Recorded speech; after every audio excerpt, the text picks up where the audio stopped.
Kasorkar jela haka arpulai terik ujeliu arajar arpuar kelabata agi district council jong jela bagi di ban kang kerdep no ebro ki kerdep lum kajana ki bela penyeng haka leng gisurok ba jong jela.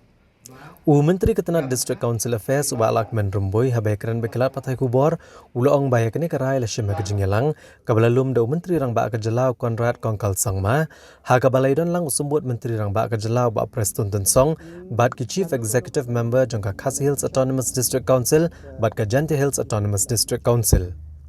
Uloong ba kejingelang kalarai bagi District Council kidiman khang no shisendon ki kerdap lum kajana kibiran hasilenter jong surok ba National Highway, State Highway ne State Road namar bagaan ka khang persya. Uba Lakman Rumboy ulieto bagi sarkar kelabata aru iki District Council baladade hapo uput sam jong kaan kidiman rai rukom trekam jongki kata kumno ken le pada kana rukom ken le kanang bagi sarkar kan bishar bagi ai ka bagi le kan no ka bayar renti kat kum ki kendon an.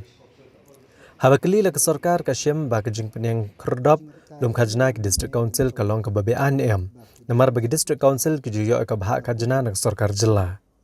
Uba Lakman Rumboy uloong ba ka jing yalang kalai krantang halor ki kerdap lum khajna ki bela penyang ha ki surok ba badum kuak menekran ai la kalong ka babean ya ka bambean.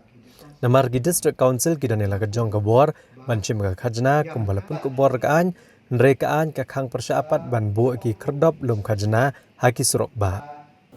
O Chief Minister Lokhot yaga meeting bayron lang Deputy Chief Minister manga o CM jongka GHADC o EM in charge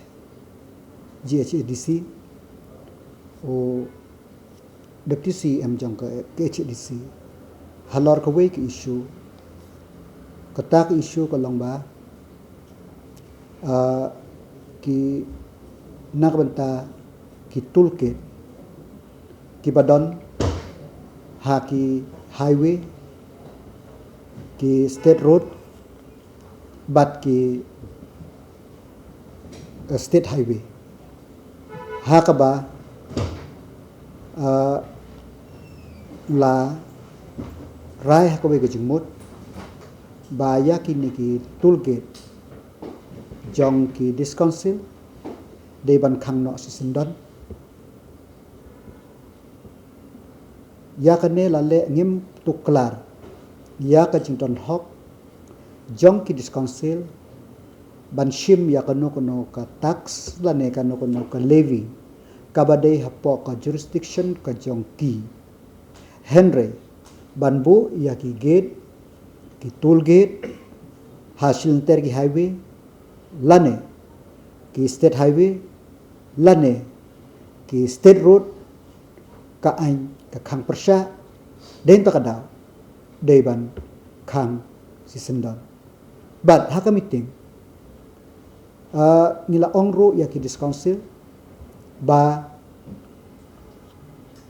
larade hapo jongka parameter jongka ain kinwanra daka plan of action kumno bakin le hakano korkom bakin le khna baka sarkar kan bisha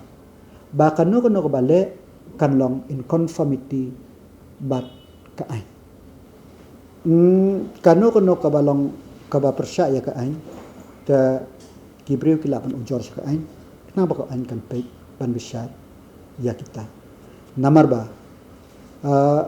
kuma ang manne kita ki bay musor hapo aye hapo hat ki ba ki ashim lane kano kono gina ka set ko manginom tukla henry ban shu bo pat krong khajna ha ki surok lente ki singking ki badai jong ka state dan highway namla ban e kajing yalang manne long da kawe ka jingmut ba ki discouncil ko kila kubur ba yamanta ban khang shwa bat ki pat ka proposal ek bakile adin ka state government kan sabishar